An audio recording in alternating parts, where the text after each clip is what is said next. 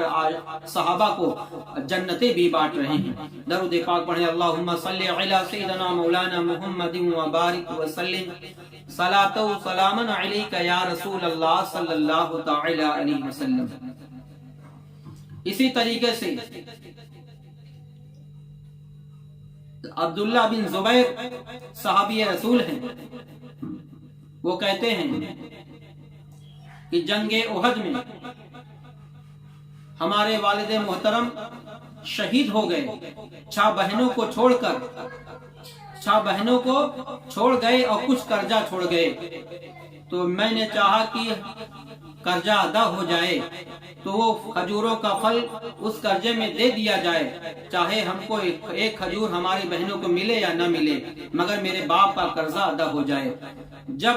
نبی اکرم صلی اللہ علیہ وسلم کی بارگاہ میں حاضر ہوئے اور عرض کرتے ہیں یا رسول اللہ، آپ کو معلوم ہے کہ میرے والد محترم شہید ہو گئے ہیں اور 6 بہنیں چھوڑ گئے ہیں اور کچھ قرضہ چھوڑ گئے ہیں، میں یہ چاہتا ہوں کہ جب قرضہ لینے والے آئیں تو آپ تشریف فرما ہوں تاکہ آپ کو دیکھ کر وہ سختی کم کریں۔ تو نبی اکرم صلی اللہ تعالی علیہ وسلم نے فرمایا ٹھیک ہے، جب پھل توڑ لینا، کھجوروں کو توڑ لینا اور اکٹھا کر لینا تو مجھ کو خبر بھجوا دینا۔ تو وہ جب کھجوروں کا پھل توڑا، کھجور کو توڑا اور ڈھیر لگا دیا، جب ڈھیر لگایا تو آقا صلی اللہ علیہ وسلم کی بارگاہ میں پیغام کو بھیجا۔ تو آقا صلی اللہ تعالی علیہ وسلم آئے، اور جب آپ آئے تو جب قرض خواہ بھی موجود تھے، قرضہ لینے والوں نے جب آپ کو دیکھا تو اور سختی اور بڑھا دی، کیونکہ وہ یہودی تھے تو سختی اور بڑھا دی۔ میرے آقا صلی اللہ تعالی علیہ وسلم جلال میں آتے ہیں، اس کھجوروں کے ریوڑ کو، ان کھجوروں کے گھور کو دیکھا کہ جو ایک کھجور کے چاروں طرف گھوم کر آپ اسی پر بیٹھ جاتے ہیں، اسی قریب بیٹھ جاتے ہیں اور فرماتے ہیں اے فلا، اسی سے ناپ ناپ کر ان قرضہ خواہوں کو دو۔ تو وہ صحابی رسول کہتے ہیں کہ میں نے حضور اکرم صلی اللہ تعالی علیہ وسلم جس ڈھیر پر بیٹھے ہوئے تھے کھجوروں کا، وہی کھجور سے ناپ ناپ کو میں ڈھیر سے دیتا رہا، یہاں تک کہ قرضہ ادا ہو گیا اور کھجوروں کا ڈھیر ویسے کہ ویسے موجود تھا۔ یہ نہیں سمجھ میں آ رہا تھا کہ پہلے زیادہ تھا یا اب زیادہ ہے۔ صحابی رسول کا عقیدہ دیکھیں، نبی سے محبت کا تقاضا دیکھیں، کس قدر ان کا عقیدہ پرجوش اور نبی اکرم صلی اللہ تعالی علیہ وسلم سے محبت تھی۔ اللہ تعالی ہم سبھی کو صحابہ کرام کی طرح نبی سے محبت کی توفیق عطا فرمائے۔ وآخر دعوانا الحمدللہ رب العالمین۔ السلام علیکم ورحمۃ اللہ وبرکاتہ۔